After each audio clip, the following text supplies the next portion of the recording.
It's that time of the year again. Welcome to the new season of the SAFC Round-up.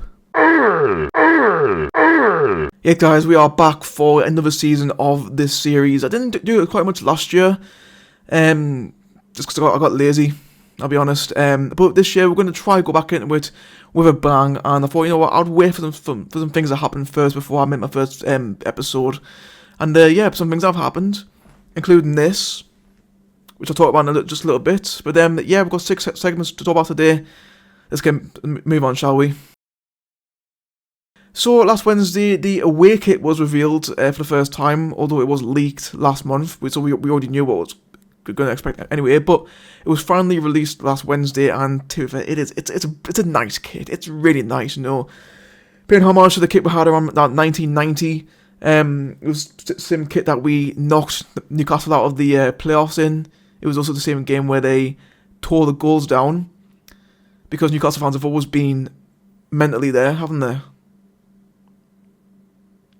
But it was released in the stores last Friday, and I woke up at the crack of dawn to go and get mine ordered. I didn't go to the ground. I just sit at home, order it online for my convenience, and it actually went on sale online like 5 minutes early as well. So straight in, got it, and it literally arrived about like an hour ago now. So yeah, got it on now too. It's nice. It's really nice. Actually, I'll stand up.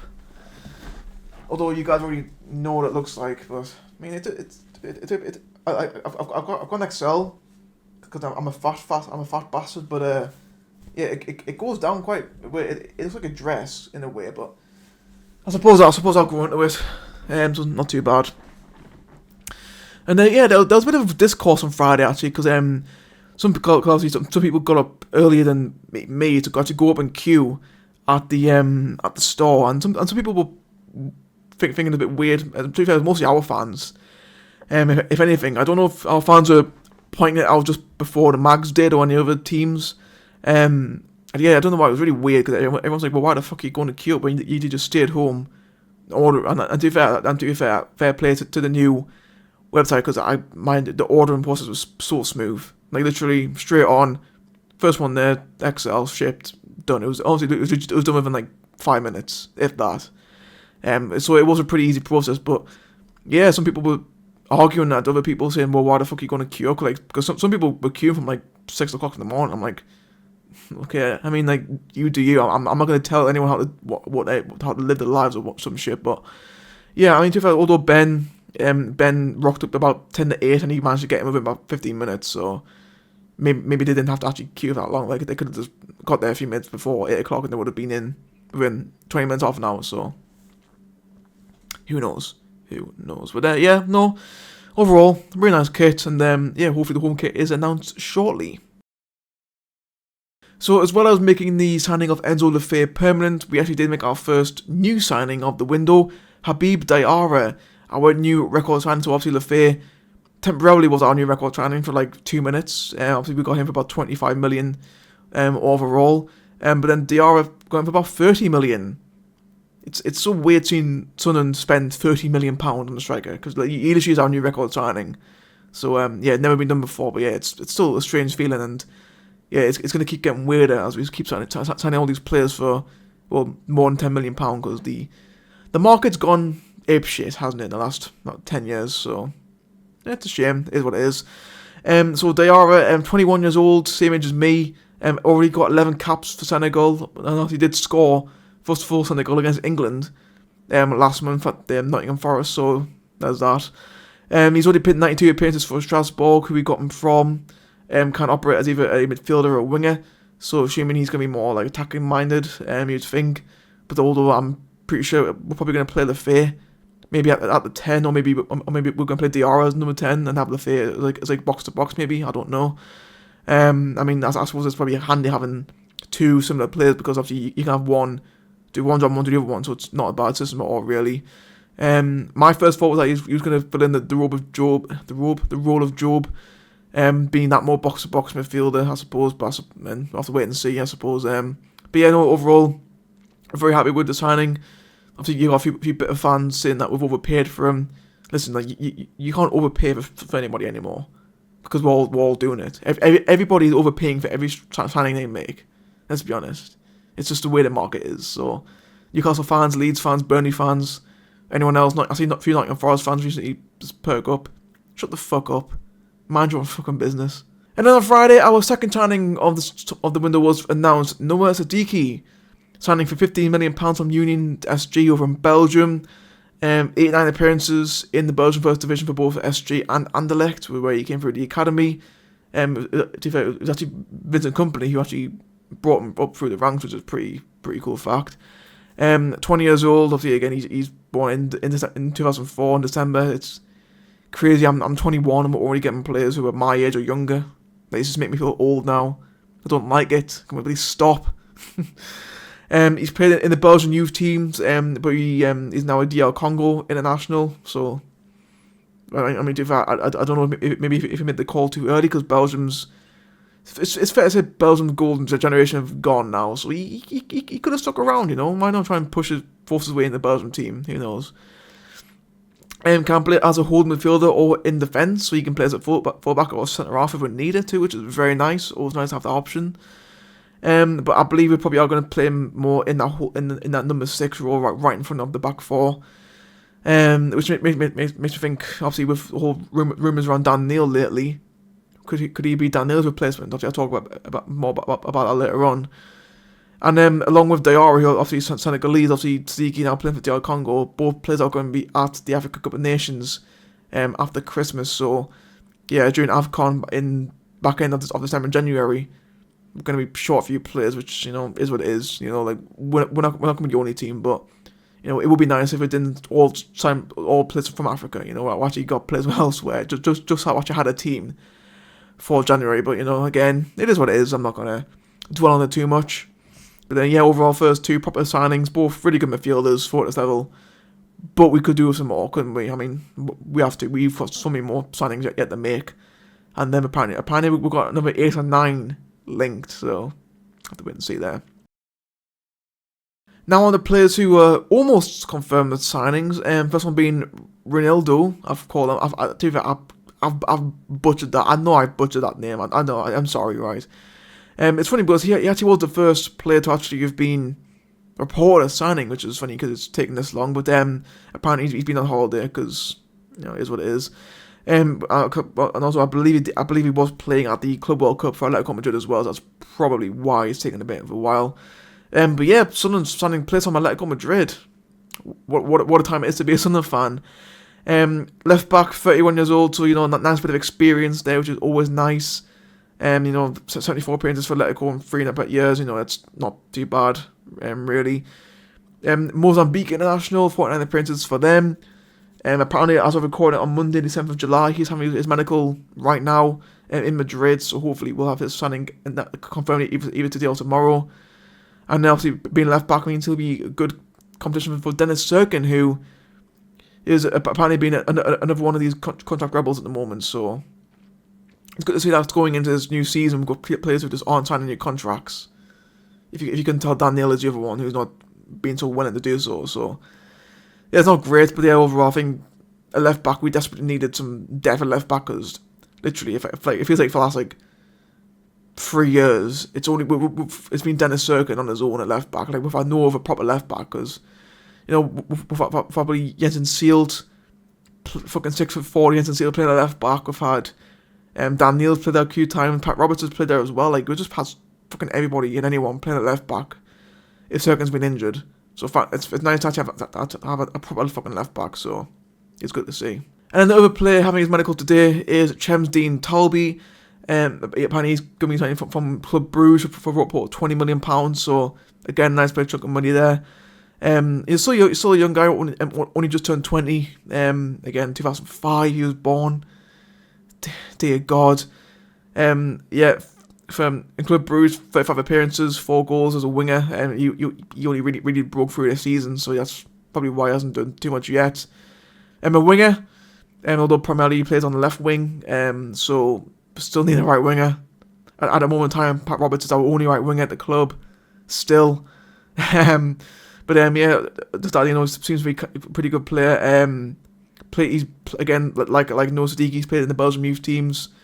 But very recently did declare a play from Morocco, although he's yet to make an appearance for them. And then apparently he's been told that apparently more wingers are coming. So yeah, I don't know how many wingers we need or want, but yeah, more are coming in apparently. So yeah, we're gonna be pretty stacked for midfielders and wingers, which is good. Although we could do ideally with some more defenders, because I haven't been linked with too many of those so far. And then to end off, I thought I'll go over some of the rumours that are flying around at the moment. First one being Armand Loriente. Obviously he's been rumoured for a few weeks now. It was confirmed last night that we have officially gone into negotiations with Sassuolo in Italy, so hopefully that one gets done pretty soon. George Petrovic as well, Chelsea's goalkeeper, out on loan last year, so he hasn't actually played much for Chelsea. I think the only appearance he had for Chelsea was in the Carabao Cup quarter-final against Newcastle back in 23-24, where he did actually save, I believe he saved 2 penalties in a penalty shootout, so not bad goal now already. This one's been up in the air for like all of last week was pretty much this lad who he's going to be signing for. But apparently it looks like he is coming to Sunderland. So that's not too bad. Apparently we're just waiting to agree with Chelsea, and then once that's done, he'll be on his way for medical. So not too bad there. Apparently Chelsea needs 60 million quid to avoid an FFP breach. So hopefully this one can get sorted pretty quickly. Obviously, there was rumours that you could be going to Bournemouth, Galatasaray as well. I think Roma and Leeds have all been interested as well. So yeah, all we know is that his mind is in England, and apparently he's happy to come here. So wait and see.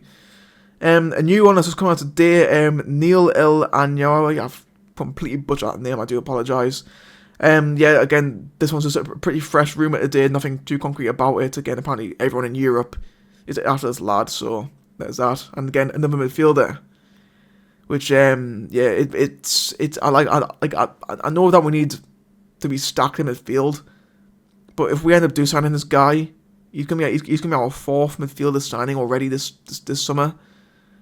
And although I think I was expecting, because obviously Adel Al-Shish has gone out on loan to Aberdeen yesterday. Apparently Milan Alexis is going back out on loan to Serbia. Alan Brown's probably going to be off as well, let's be honest. Although nothing's come out of that one yet. I think we all know he's going to go. Pierre Ekwal hasn't gone to Saint Etienne like we've expected, but he's probably still going to be going as well. So yeah, although we are going to be losing players, as you'd imagine. Could Dan Neil, obviously Dan Neil's refusing to sign a new contract at the moment, as those talks aren't going well. Could he be on his way out as well? Again, it's been a pretty mixed reaction on social media about Dan Neil going. Obviously, I think most people seem to be split on the idea. Obviously, he is the club captain. Well, sorry, not he's a team captain, or not the club captain. He's my boyhood fan. He's played so many games for us. Captained us to win at Wembley in May, albeit his performance wasn't very good in the final. So it's a weird one. Hopefully we get some sort of news soon, because I would like to have as few transfer dramas this summer as possible. I'd like to focus on actually being prepared for this upcoming season. So you have to wait and see for Dan Neil. Obviously, speaking of defenders, obviously we haven't been linked with too many of those. Charlie Cresswell seems to be one that's floating around. Again, nothing really too much in that one. Apparently we've been interested in him. Leeds trying to bring him back as well. Those people interested in Cresswell, I think he would be a pretty good addition for us though. As well as Ben Mee as well. I saw Ben Mee's name floating about. I think on Saturday night, which if it is true, it's a free signing, Premier League experience. He's 31, so wouldn't be against that one at all. And then as well, finally, the one which I think all Sunderland fans are most excited for, Georges Mikotadze. I think I say his name, Mika, as our fans are calling him. Not to be confused with Mika, who played for us a couple of years ago. No, not him. This Mika. This one's been the one that's been most excited about. Obviously, strikers. And obviously, we've already got Mayenda Isidore, but obviously we need a next level up, and this guy could be it.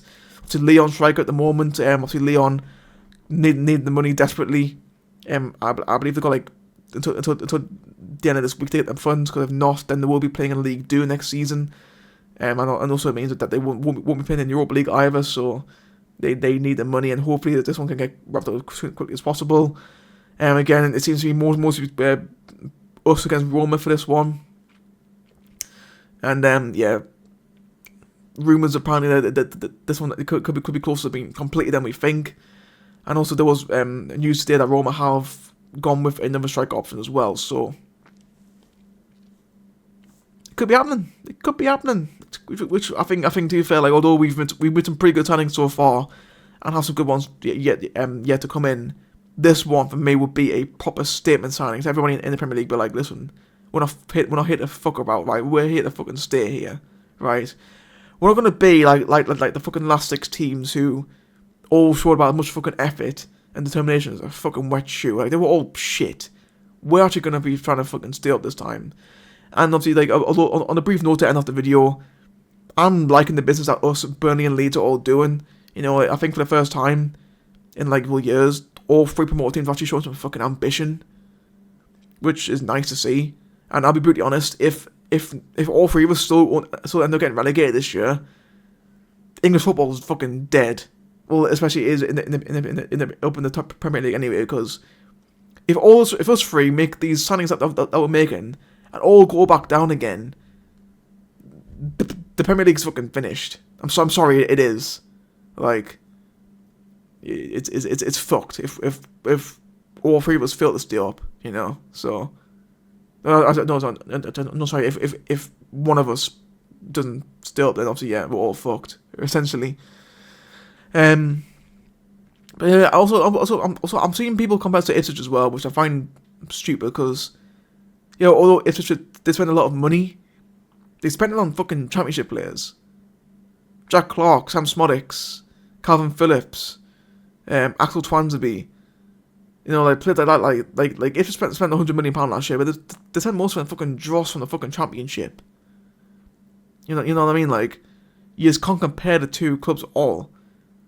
You know, so hopefully people can stop fucking comparing us to Ipswich. I'm fucking getting fed up with it because we're nothing like Ipswich. Yes, we could end up still getting relegated, fair enough, but at least actually trying to sign some quality players and not just fucking shit from the fucking Championship. Who, I mean, it will probably do well this season if they keep the players, but yeah, there's a reason why they were shite last year because they had a fucking Championship team in the Premier League. You know, so there's that. Anyway, enough of me ranting. That's it for this video. Hope you guys enjoyed. Hopefully there'll be more news coming out so I can make a video again. Hopefully next week. So yeah, that's it for me. Hope you guys enjoyed. I'll see you all next time.